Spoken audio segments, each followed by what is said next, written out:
हाँ, तो आज हम लोग कुछ डेफिनेशन पढ़ने जा रहे हैं जो आगे की क्लासेस में काम आएंगे, या फिर ऐसे भी एक जनरल नॉलेज के लिए आपको ये सब डेफिनेशन पता होना चाहिए। ये बेसिकली एटम से रिलेटेड है कि different types of conditions of atom क्या क्या हो सकता है। तो यहाँ पे 4-5 हमारे पास डेफिनेशंस है। पहला क्या है? पहला है हमारे पास आइसोटोप।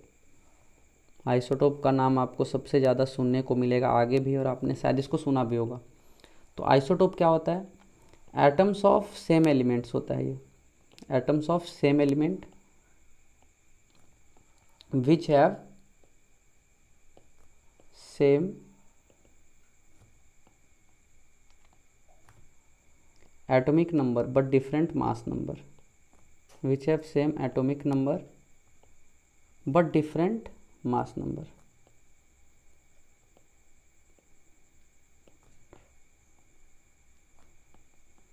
तो अब ये डिफरेंट मास नंबर और सेम एटॉमिक नंबर का क्या मतलब है? तो चलिए मैं आपको एक सबसे सिंपल सा एटम हाइड्रोजन का एग्जांपल लेके समझाता हूँ।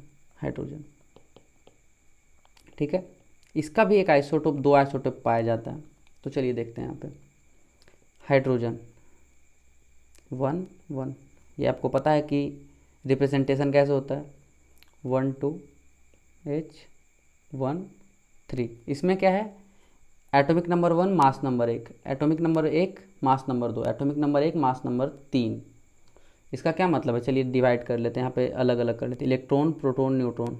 इसमें इलेक्ट्रॉन कितना है? 1 है। इसमें कितना है? 1 है। इसमें कितना है? 1 है। नंबर ऑफ प्रोटॉन कितना है? 1 है, क्योंकि प्रोटॉन तो रहेगा ना, न्यूक्लियस में कुछ हो ना हो प्रोटॉन तो जरूर रहेगा। इसमें भी 1 है और इसमें भी 1 है।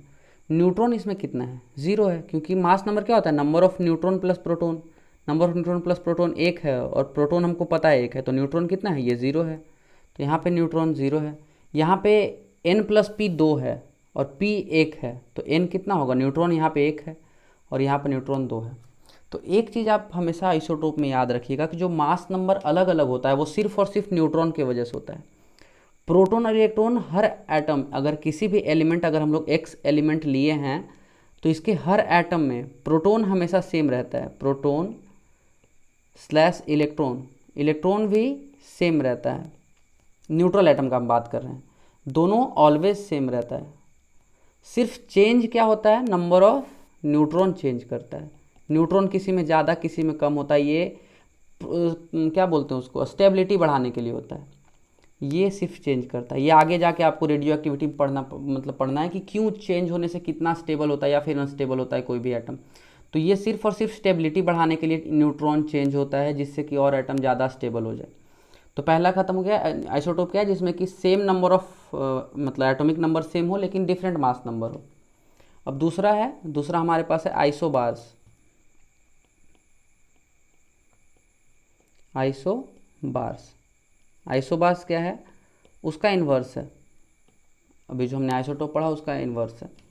Atoms of different elements, atoms of different elements which have same mass number, which have same mass number। इसका मतलब क्या है कि इसका एटॉमिक नंबर अलग अलग होगा, क्योंकि डिफरेंट एलिमेंट है। अगर एलिमेंट अलग है तो एटॉमिक नंबर ऑब्वियस सा बात है अलग है। तो एटॉमिक नंबर क्या है यहाँ पे? एटॉमिक नंबर डिफरेंट है,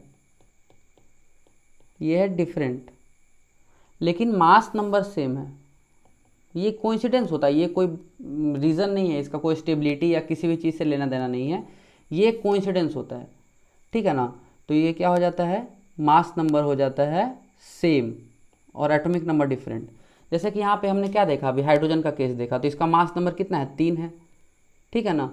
और वैसे ही किसी भी एलिमेंट का, जैसे कि हम एक एग्जाम्पल लेके यहाँ पे दिखाते हैं। एग्जाम्पल लेते हैं। एग्जाम्पल, हमने सबसे पहले एक पोटेशियम लिया। पोटेशियम का कितना होता है? 19 होता है एटॉमिक मास और 40 होता है उसका मास नंबर।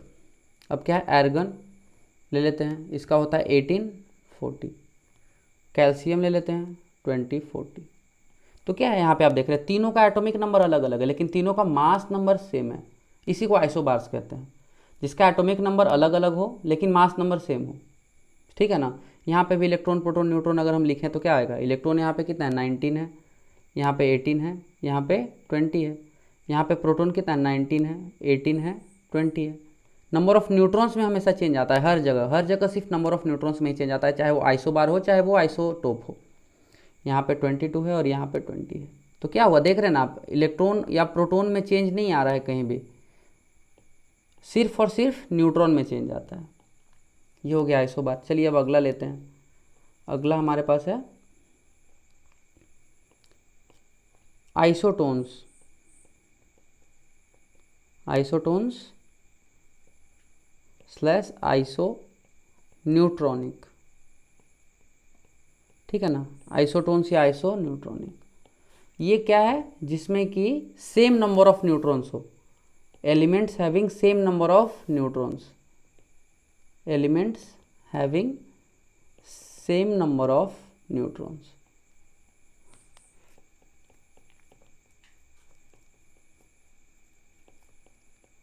इसी को हम लोग आइसोन्यूट्रॉनिक या आइसोटोन्स कहते हैं, ठीक है ना। जैसे इसको भी एक एग्जांपल लेके हम लोग यहाँ समझ लेते हैं। एग्जांपल से क्या होता है, क्लियर हो जाता है दिमाग में कि क्या बात है, यहाँ पे क्या बोला जा रहा है। 15 पोटेशियम 31 फॉस्फोरस है, और यहाँ पे सल्फर है 16 32, ठीक है ना। अब यहाँ पे क्या है कि इलेक्ट्रॉन प्रोटॉन न्यूट्रॉन देख लेते हैं। इलेक्ट्रॉन यहाँ पे कितना है 15, प्रोटॉन भी 15, न्यूट्रॉन कितना है 16। यहाँ पे कितना है, इलेक्ट्रॉन 16, प्रोटॉन 16 और न्यूट्रॉन भी 16। तो देख रहे हैं ना यहाँ पे न्यूट्रॉन दोनों में सेम है, ठीक है। न्यूट्रॉन, नंबर ऑफ न्यूट्रॉन्स इसमें भी 16 है, इसमें भी 16 है, तो इसी को आइसो न्यूट्रॉनिक्स या आइसोटोन्स कहते हैं। अब चलिए अगला देखते हैं। अगला हमारे पास क्या है, अगला हमारे पास है iso electronics. Iso electronics, iso electronic क्या होता है, जिसमें कि सेम नंबर ऑफ इलेक्ट्रॉन्स हो, स्पेसीज। इसमें क्या होता है, सिर्फ एटम्स का बात नहीं हो रहा है, स्पेसीज का बात हो रहा है, क्योंकि एटम्स में तो हमेशा अलग होगा, ये आप भी जानते हैं। स्पेसीज क्या है, जिसमें कि आयंस है, मोलिक्यूल्स है या एटम्स है, कुछ भी हो सकता है। स्पेसीज में तीनों आ जाता है। Species having same number of electron, same number of electron, ठीक है। कुछ भी इसमें बहुत ज़्यादा नहीं है। चलिए इसका भी एक एग्जांपल ले लेते हैं। न्यूट्रॉन -3, नाइट्रोजन -3, ऑक्सीजन -2 और फ्लोरीन -1, ठीक है। इसमें क्या है, इलेक्ट्रॉन कितना है, इसका एटॉमिक नंबर कितना है 7 है। प्रोटॉन न्यूट्रॉन एटॉमिक नंबर इसका 7 है, उसमें 3 इलेक्ट्रॉन ऊपर से आ गया है, पहले से 7 इलेक्ट्रॉन पहले से था, 3 और बाहर से आ गया, तो इसमें टोटल 10 हो गया। इसमें ऑक्सीजन का कितना होता है, ऑक्सीजन का 8 होता है, तो पहले से 8 था, 2 बाहर से आ गया, टोटल 10। यहाँ पे पहले से 9 था, 1 बाहर से आ गया, 10। तो क्या देख रहे हैं यहाँ पे, तीनों पे इलेक्ट्रॉन का नंबर सेम है तीनों में, ठीक है। अब दूसरा क्या है, प्रोटॉन का सेम होगा, प्रोटॉन तो चेंज होता नहीं है कभी। प्रोटॉन कितना हो गया 7 8 और यहाँ पे 9।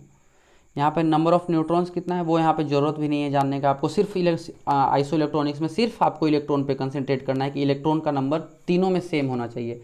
ये आपसे क्वेश्चन बहुत बार पूछा जाएगा कि आइसो इलेक्ट्रॉनिक स्पेसीज है तो इसका क्या होगा एटॉमिक नंबर, या फिर आइसो इलेक्ट्रॉनिक स्पेसीज है इसका वैलेंसी क्या है, ऐसा टाइप का बहुत सारा आगे क्वेश्चन पूछा जाता है। तो आपको ये नाम याद रखना बहुत जरूरी है कि आइसो इलेक्ट्रॉनिक होता क्या है। अगर आपको यही नहीं पता रहेगा तो आप क्वेश्चन आगे सॉल्व ही नहीं कर पाइएगा ना। अगर यही नहीं पता है, आपको यही नहीं पता है कि वो है क्या, तो उसके बारे में सॉल्व करने का तो सवाल ही नहीं उठता है। अब तो चलिए लास्ट वाला टॉपिक एक देख लेते हैं। लास्ट में क्या है, आइसो डायप्टर्स। इसका कहीं यूज़ नहीं आता है, बट क्या बोले, पढ़ना है तो पढ़ना है ना, जानने के लिए तो पढ़ना ही पड़ता है। तो आइसो डायप्टर्स क्या होता है, जिसका क्या बोल सकते हैं कि difference between number of neutrons and protons is same. Number of neutrons और प्रोटॉन्स का जो डिफरेंस होता है वो अगर सेम है दो एलिमेंट का, तो उसी को हम लोग आइसो डायप्टर्स कहते हैं। अब ये क्या चीज़ है, ये बहुत ही अजीब देखने में भी, सुनने में भी लग रहा होगा कि ये क्या चीज़ है। तो चलिए ना एक एग्जांपल लेके समझ ही लेते हैं कि क्या बोला क्या जा रहा है यहाँ पे। तो चलिए लिथियम का लेते हैं। लिथियम 37 है, बेरिलियम का क्या है 49 है, और यहाँ पे बोरोन का 511 है, 511 है, बेरिलियम का 511। और चलिए देखते हैं इलेक्ट्रॉन कितना है इसमें, 3 इलेक्ट्रॉन, प्रोटॉन न्यूट्रॉन। इलेक्ट्रॉन 3 इसमें 4, इसमें 5, प्रोटॉन 3 4 5 है, न्यूट्रॉन इसमें कितना है, 4 5 6। तो चलिए n माइनस पी करके देखते हैं। n माइनस पी इसमें कितना है, n minus P 1, n minus P इसमें भी 1, n माइनस पी इसमें भी 1। तो आप देख रहे हैं ना n माइनस पी का क्या है, वैल्यू तीनों में सेम है। तो ये तीनों क्या हो गया, आइसोडाइप्टर्स हो गया, जिसमें difference between number of neutrons and protons is same. अगर तीनों का दोनों मतलब कोई भी एलिमेंट, बहुत सारा एलिमेंट हो सकता है 10 12, जिसका भी नंबर ऑफ न्यूट्रॉन्स और प्रोटॉन्स का डिफरेंस अगर सेम है तो उसको आइसोडाइप्टर्स कहते हैं। ठीक है, तो ये 5 बेसिकली आपको देखना होता है। कोई बहुत ही अच्छा, बहुत ही यूज़फुल चीज़ है, आपको कहीं भी काम दे सकता है। कोई भी आइसोटोप, आइसोबार, सबका तो बहुत जगह यूज़ आता है। आइसो इलेक्ट्रॉनिक का बहुत जगह यूज़ आता है, ये आपको आगे चल के बहुत सारे चैप्टर्स में भी यूज़ आएगा। आइसोडाइप्टर्स ज़्यादा यूज़फुल नहीं है, इसका कहीं यूज़ तो मैंने आज तक देखा नहीं है पूरा 11th-12th में, बट फिर भी एक चलिए जानने में क्या दिक्कत है, जान गया तो ठीक है, नहीं याद हुआ तो कोई प्रॉब्लम नहीं है। जब इसका कहीं यूज़ ही नहीं है तो नहीं भी याद हुआ तो कोई प्रॉब्लम नहीं है। चलिए तो इसको आप एक बार देख लीजिए, कुछ समझ तो इसमें नहीं आया ऐसा कुछ है नहीं, फिर भी अगर कुछ डाउट है तो आप कमेंट सेक्शन में पूछ सकते हैं। तो मिलते हैं अगले क्लास में।